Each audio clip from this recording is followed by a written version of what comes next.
होली के त्यौहार की आप सभी को दोस्तों शुभकामनाएं। अनंत जी को देखकर पता चल गया होगा कि बहुत ज़्यादा होली खेली गई है और इस बीच जो हम स्नेक सेवर्स होते हैं दोस्तों, काम हमारा रुकता नहीं है, चाहे त्यौहार हो चाहे कुछ भी हो।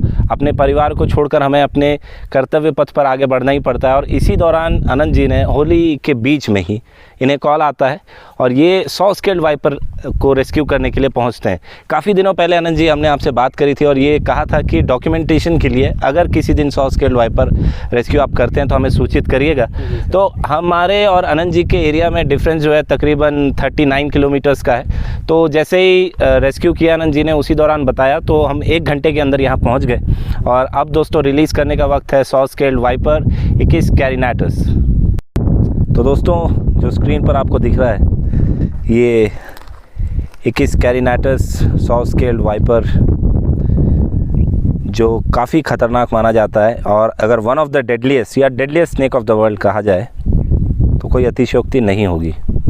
ये कुछ उन सांपों में से है जिसका वैश्विक डेथ टोल सभी सांपों के मुकाबले सबसे ज़्यादा है। अगर आप कंपेयर करने जाएं इसे बाकी सांपों के डेथ टोल से, तो बाकी सभी सांपों का डेथ टोल एक तरफ और 100 स्केल्ड वाइपर का सभी स्पीशीज़ का एक तरफ। ये ड्राई एरिड रीजन में ही ज़्यादा रहना पसंद करते हैं और जैसा आप यहाँ पर भी देख रहे होंगे जो टेरेन है यहाँ का काफ़ी सूखा है, पथरीला है और ऐसे इलाकों में ही इन्हें रहना पसंद होता है। और जो स्ट्रिडुलेशन की हमने एक बार बात करी थी दोस्तों काफ़ी पहले, पिछले साल तकरीबन एक वीडियो बनाया था, आई बटन पर आप लिंक देख रहे होंगे उसकी।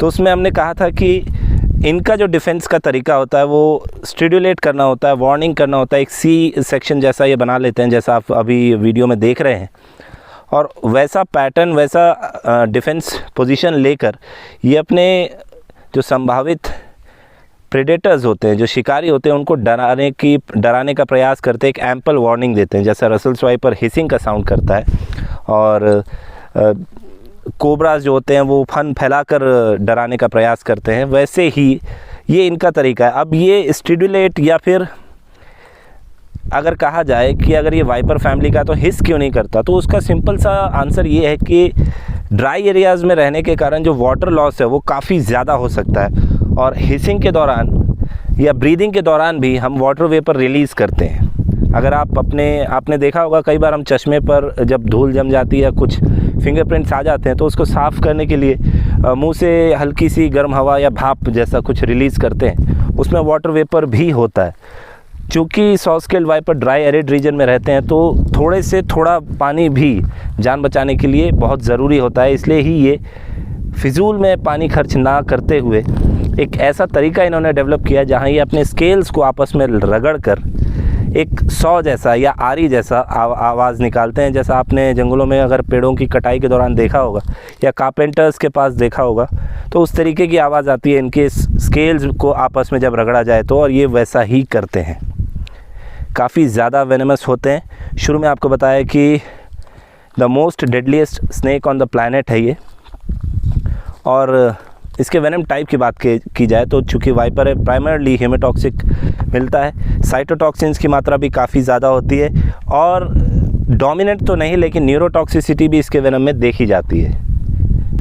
तो फ्रेंड्स अब रिप्रोडक्शन की इसकी बात करें तो जनरली वाइपर जो होते हैं वो ओवियो विविपैरस होते हैं, यानी ये अंडे ना देकर मादाएँ जो होती हैं वाइपर्स की, सभी वाइपर्स की नहीं लेकिन मोस्ट ऑफ द वाइपर्स की, अंडों को अपने वुम में ही जनरेट करते हैं। या फिर अगर ये कहा जाए हम बोलचाल में कि अंडे जो हैं इनके पेट में ही फूट जाते हैं और बच्चे जो है वो लाइव बर्थ लेते हैं, तो गलत नहीं होगा। तो प्रॉपर अगर ये कहा जाए कि रिप्रोडक्शन में 100 स्केल्ड वाइपर ओवियो विविपैरस होते हैं तो गलत नहीं होगा। लाइव बच्चे जन्म लेते हैं, ना कि वाइपर्स अंडे देते हैं। सभी वाइपर्स अंडे नहीं देते ऐसा नहीं है, कुछ वाइपर्स हैं जो अंडे भी देते हैं और वो कौन से वाइपर हैं आप कमेंट बॉक्स में ज़रूर बताइएगा। अब बात करते हैं इसके शिकार करने के तरीके की। तो ये नॉक्टर्नल स्नेक है। इसकी आँखों को अगर आप देखेंगे तो प्यूपिल जो है वो स्लिट होता है जैसे कि एक डोमेस्टिक कैट का होता है, घरेलू बिल्ली का होता है। और ऐसा करने के कारण इसे रात में जो विज़न है वो इसका ज़्यादा प्रॉपर होता है और इसके कैमोफ्लाज में भी ये काफ़ी हेल्प करता है।